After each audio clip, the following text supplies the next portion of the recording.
할렐루야. 귀하고 복된 예배의 자리에 나오신 성도님들을 환영하고 축복합니다. 오늘도 우리에게 꼭 필요한 말씀과 은혜를 주실 하나님을 기대하시기를 바랍니다. 담임 목사님께서는 목요일까지 교단 총회의 대위원으로 참석 중이십니다. 기도해 주시기 바랍니다. 아울러 5월과 6월은 전도에 힘쓰는 달로 정하여 함께 우리가 나아가고 있습니다. 우리 지난주부터 그 태신자를 작정하셨는데요. 태신자 이름을 적어내시면 이렇게 한 분당 한 봉지씩 선물을 드릴 수 있도록 준비가 되어 있습니다. 그 작정하신 태신자 집 앞에 가셔서 기도하시고 문고리 이렇게 걸고 내가 집 앞에서 기도하고 갔어요 라고 문자를 주시면은 전도에 큰 도움이 될 것 같습니다. 그래서 이번 전도 축제가 우리에게 영혼권의 큰 기쁨, 또 우리 교회 안에 새로운 바람과 부흥의 은혜가 있기를 간절하게 소망합니다. 오늘 우리가 함께 읽은 본문의 주인공은 이스라엘의 5번째 사사인 기드온입니다. 이 기드온의 이야기는 6장에서 8장에 걸쳐서 기록되어 있는데 분량이 많기 때문에 에훗, 드보라, 또 삼손과 함께 대사사로 분류하고 있습니다. 흥미로운 점은 일반적인 역사나 기록들의 경우 분량이 많을수록 중요한 인물이고 또 바람직한 인물인 것과는 달리 성경, 특별히 사사기의 특징은 분량이 많을수록 약점이 많고 과오가 많고 타락하는 정도가 크다고 하는 사실입니다. 기드온과 300용사라고 하는 이 타이틀로 알려져서 용맹한 장군일 것으로 생각되고 있지만 기드온도 마찬가지로 약점이 많은 사람, 또 안타깝게도 그 끝이 좋지 않다는 뜻이 되기도 하겠습니다. 본문은 이 기드온에 대한 이야기 중에 여호와께서 그를 부르시는 상황을 특별히 기록하고 있습니다. 하나님은 여러 가지 이유를 대가면서 부르심을 회피하고 거부하는 기드온을 끝까지 설득하셔서 사사로서의 사명을 감당하게 하여 주셨습니다. 오늘 말씀이 우리 각 사람에게 주시는 은혜와 교훈이 있기를 기대하면서 함께 살펴보도록 하겠습니다. 하나님께서 드보라와 야엘 또 바락을 통하여서 이스라엘을 구원하시고 40년간의 평화까지 허락하여 주셨습니다. 그러나 그들은 또다시 여호와 앞에 악을 행하고 말았습니다. 오늘 본문 6장 1절 말씀입니다. 이스라엘 자손이 또 여호와의 목전에 악을 행하였으므로 여호와께서 7년 동안 그들을 미디안 손에 넘겨주시니. 하나님은 미디안이라고 하는 이 민족을 통해서 이스라엘을 징계하시는데 드보라 때의 심판이 심한 학대의 모습으로 나타났다라고 한다면 미디안의 압제는 생활 밀착형 압제의 모습으로 나타났습니다. 3절부터 성경을 쭉 보시게 되면 미디안은 이스라엘이 파종하는 시기부터 국경에 진을 치기 시작한다고 되어 있습니다. 추수할 시기가 아니라 파종하는 때입니다. 이후에는 이스라엘 땅으로 넘어와서 노략하기 시작하는데 자신의 짐승들도 데려오고 집까지 가지고 와서 모든 농작물을 망쳐 놓습니다. 양과 소, 먹을 것까지 다 없어질 때까지 완전히 싹쓸이를 해갔다라고 하는 것입니다. 마른 오징어도 짜면 물이 나온다라고 하는 사채업자의 무시무시한 말이 있다고 합니다. 이 말처럼 미디안은 철저하게 이스라엘을 노략했고 메뚜기 떼처럼 그들이 지나간 곳에서는 아무것도 찾을 수가 없었습니다. 이렇게 보낸 시간이 무려 7년입니다. 이러한 고통에 소 잃고 외양간 고치듯이 이스라엘은 하나님께 부르짖습니다. 하나님께서는 그들에게 이렇게 말씀하십니다. 오늘 본문 8절부터 10절 말씀입니다. 함께 읽겠습니다. 여호와께서 이스라엘 자손에게 한 선지자를 보내시니 그가 그들에게 이르되 여호와께서 이같이 말씀하시기를 이스라엘의 하나님 내가 너희를 애굽에서 인도하여 내며 너희를 그 종되었던 집에서 나오게 하여 애굽 사람의 손과 너희를 학대하는 모든 자의 손에서 너희를 건져내고 그들을 너희 앞에서 쫓아내고 그 땅을 너희에게 주었으며 내가 또 너희에게 이르기를 나는 너희의 하나님 여호와이니 너희가 거주하는 아모리 사람의 땅의 신들을 두려워하지 말라 하였으나 너희가 내 목소리를 듣지 아니하였느니라 하셨다 하니라. 아멘. 오늘 말씀은 우리에게 분명하게 알려주고 있습니다. 이스라엘의 죄악, 그들의 징계받는 원인이 무엇이라는 것입니까? 바로 하나님의 목소리를 듣지 않았기 때문이라는 것입니다. 출애굽의 하나님, 구원의 하나님께서 가나안의 신들을 두려워하지 말라고 하셨으니 이제는 그들의 눈치를 보는 것이 아니라 하나님만을 바라보며 살아가면 되는데, 그렇게 하지 않았을 뿐더러 그러한 하나님의 음성을 무시했다라고 하는 말씀인 것입니다. 두려워해야 할 대상을 두려워하지 않고 의지할 곳이 아닌 곳에 몸을 의탁하게 되면 이처럼 비참한 상황이 나타나게 됩니다. 또한 이 말씀은 우리에게 우상숭배의 이면이 있다고 하는 사실을 알려주고 있습니다. 흔히 성경 속에서 우상숭배, 또 현실의 삶에서는 물질이 가장 큰 우상이라고 하는데, 이 우상숭배를 생각하게 되면 출산과 풍요와 같은 이익 때문이라고 생각하기가 쉽습니다. 그러나 오늘 말씀은 우상숭배의 또 다른 원인이 두려움이라는 것을 우리에게 알려주고 있습니다. 어떠한 두려움일까요? 남들만큼 가지지 못할 것에 대한 두려움입니다. 뒤처질 것에 대한 두려움입니다. 실패하고 좌절하고 빼앗길 것에 대한 두려움이 우상숭배에 감추어져 있는 또 다른 이유가 된다라고 하는 말씀입니다. 그리고 이러한 두려움은 선택의 순간에 보이지 않는 하나님을 믿는 것보다 눈에 보이는 것을 의지하게 만드는 것입니다. 이러한 모습은 비단 사사기 또 이스라엘만의 이야기는 아닐 것입니다. 우리도 마찬가지입니다. 선택의 무수한 순간마다 우리의 판단을 흐리게 하는 것은 두려움이고 걱정이고 염려입니다.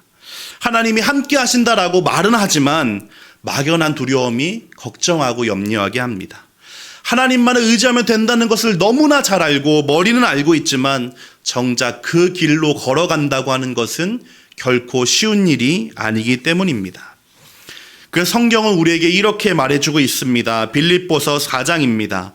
아무것도 염려하지 말고 다만 모든 일에 기도와 간구로 너희 구할 것을 하나님께 아뢰라. 또 베드로전서는 이렇게 말합니다. 너희 염려를 다 주께 맡기라. 이는 그가 너희를 돌보심이라. 아멘. 사랑하는 새샘의 성도 여러분, 두려움은 피할 수 없는 현실입니다. 세상에 두려움 없는 사람이 없고 성경도 두려움을 금하고 있는 것은 아닙니다. 오히려 매 순간마다 두려워할 수밖에 없는 우리를 위해서 두려워하지 말라고 하는 말씀이 366번이나 기록되었다라고 하는 이야기도 있습니다. 그럼에도 어쩌면 우리는 평생을 마주할 수밖에 없는 이 두려움, 걱정과 염려의 순간에 우리가 하나님을 바라볼 수가 있다면, 하나님만을 의지할 수가 있다면, 전능하신 아버지의 이름을 부를 수 있다면 얼마나 좋겠습니까?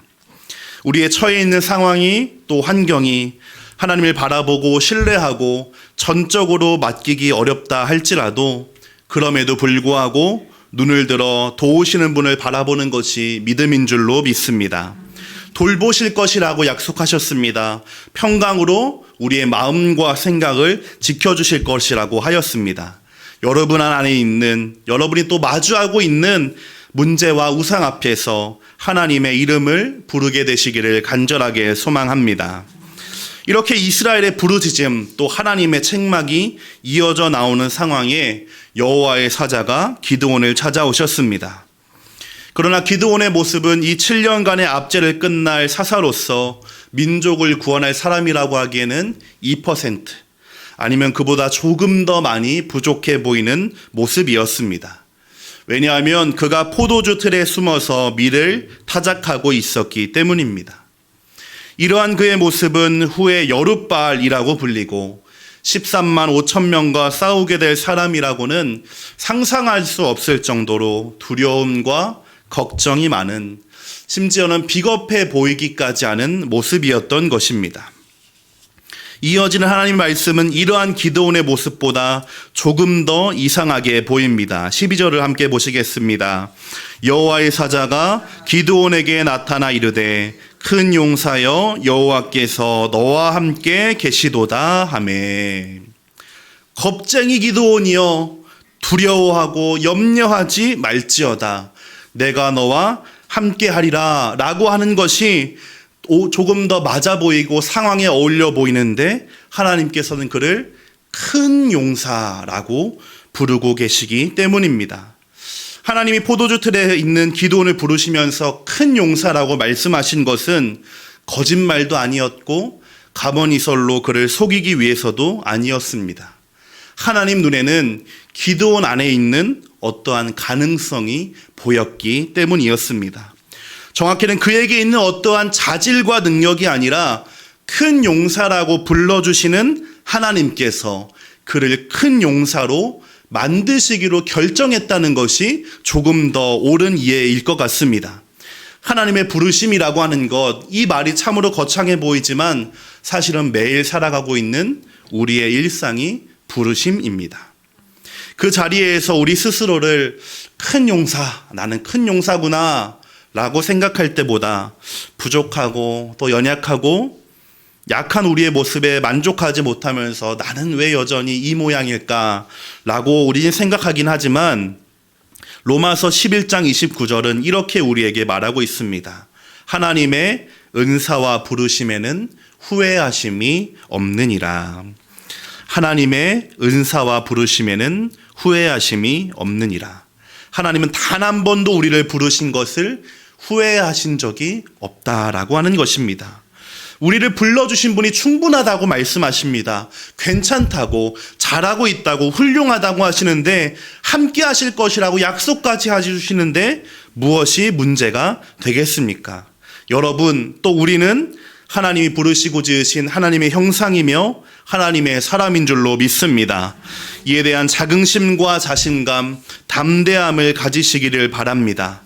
지팡이 하나로 바다를 가르시는 분이 또 어린아이의 도시락으로 5,000명을 먹이신 전능하신 하나님께서 우리를 통하여 우리는 알 수 없는 놀라운 일을 행하실 줄로 믿습니다. 이렇게 하나님의 부르심을 받게 된 기드온이었지만 그가 타고난 성격이 그 순간에 한 번에 변했던 것은 아니었습니다. 가수 아이유의 3단 고음처럼 기드온은 3단계에 걸쳐서 그 부르심을 회피하는 모습을 보이게 됩니다. 두려움에 미디안의 신들을 섬겼던 이스라엘처럼 기드온도 하나님의 음성을 듣지 않고 명령과 부르심을 거부하는 죄의 길을 향하여 나아갔던 것입니다. 이러한 죄의 양상은 창세기부터 이어져 내려오고 있는 아주 오래되고 전형적인 모습입니다. 하나씩 살펴보도록 하겠습니다. 죄의 길의 첫 번째 단계는 회피입니다. 회피라고 하는 것은 두려움의 대상을 피하여 숨는 것을 의미합니다. 선악과를 먹은 아담과 하와 또 동생을 죽였던 가인 모두 죄를 피하여 들킬 두려움에 숨었습니다. 하나님을 두려워했기 때문입니다. 마찬가지로 미디안을 두려워한 기드온의 선택은 포도주 틀에 숨는 것이었습니다. 그리고 이렇게 직면하지 못한 두려움과 문제는 죄의 원인이 되어서 돌아오게 되었습니다. 이러한 기드온에게 하나님의 사자가 찾아와서 이렇게 말씀하신 것입니다. 큰 용사여, 하나님께서 너와 함께 계신다. 그러나 기드온은 이렇게 반응합니다. 하나님이 우리를 버리셔서 우리가 이런 고생을 당하고 있습니다. 하나님이 우리를 돌보시지 않기 때문에 이러한 어려움에 처해 있는 것이라고 말하고 있는 것입니다. 이것이 죄의 두 번째 단계인 남의 탓을 하는 책임 전가입니다. 아담과 하와가 서로의 탓이라고 말했던 것과 같이 또 가인이 자신의 제사 문제를 아벨의 탓으로 돌렸던 것과 동일합니다. 이 책임 전가의 문제는 해결하려고 하는 의지는 전혀 없고 나의 책임을 피하려는 데 문제가 있습니다. 하나님께 항변하는 기드온과 같이 당당하게 말하기 때문에 그럴 수도 있겠구나 라는 생각이 들기도 하지만 적반하장이며 하나님 앞이기 때문에 더욱더 문제가 되는 태도가 아닐 수가 없습니다. 점점 더 심해지는 죄의 길 세 번째 단계는 거짓말입니다. 계속되는 하나님의 설득에 기드온은 자신을 이렇게 설명합니다. 15절입니다.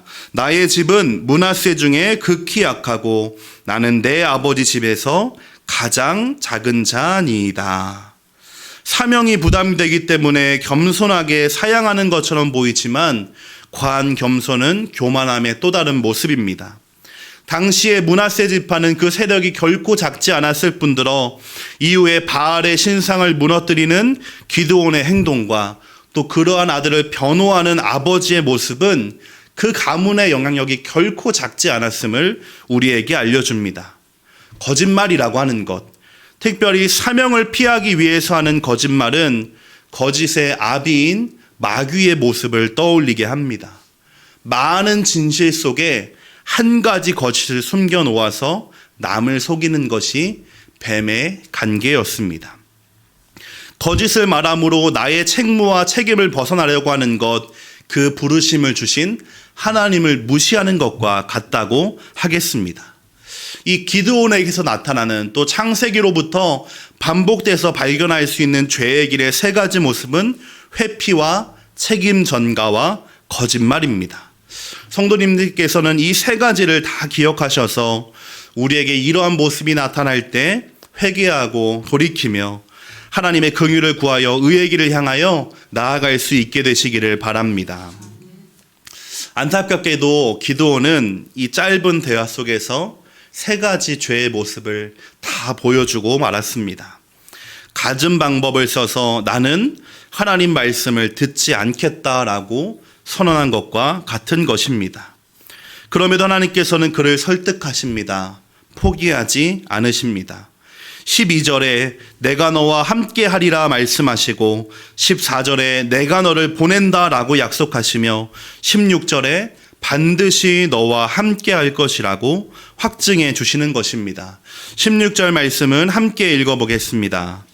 여호와께서 그에게 이르시되 내가 반드시 너와 함께 하리니 내가 미디안 사람 치기를 한 사람을 치듯 하리라 하시니라. 아멘. 하나님의 이러한 끈질긴 설득에 기드온은 결국 그 부르심에 순종하기로 결정합니다. 그렇게 나무를 베는 사람이라고 하는 기드온의 이름은 바알과 아세라의 신상을 찍어 넘기는 이스라엘 사사가 되어서 다시 한번 새롭게 나타나게 됩니다. 물론 그 과정이 일살천리로 진행된 것은 결코 아니었습니다.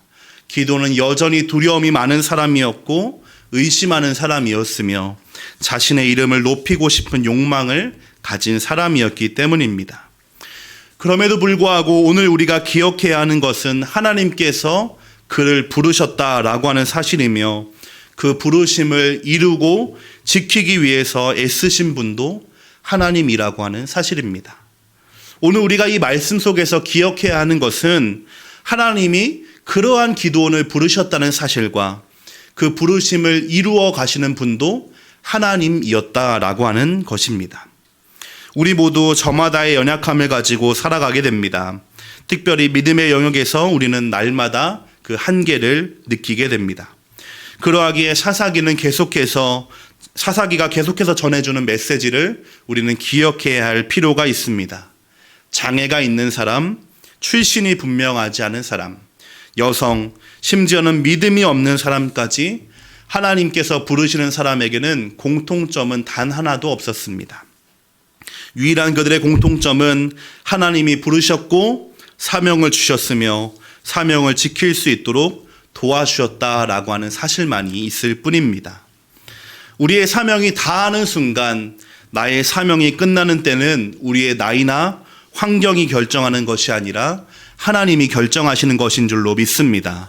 그렇게 우리의 생이 다하는 그 순간까지 우리는 사명자입니다. 누군가를 위해서 기도할 마음이 남아있다면 기도의 사명이 있는 것입니다.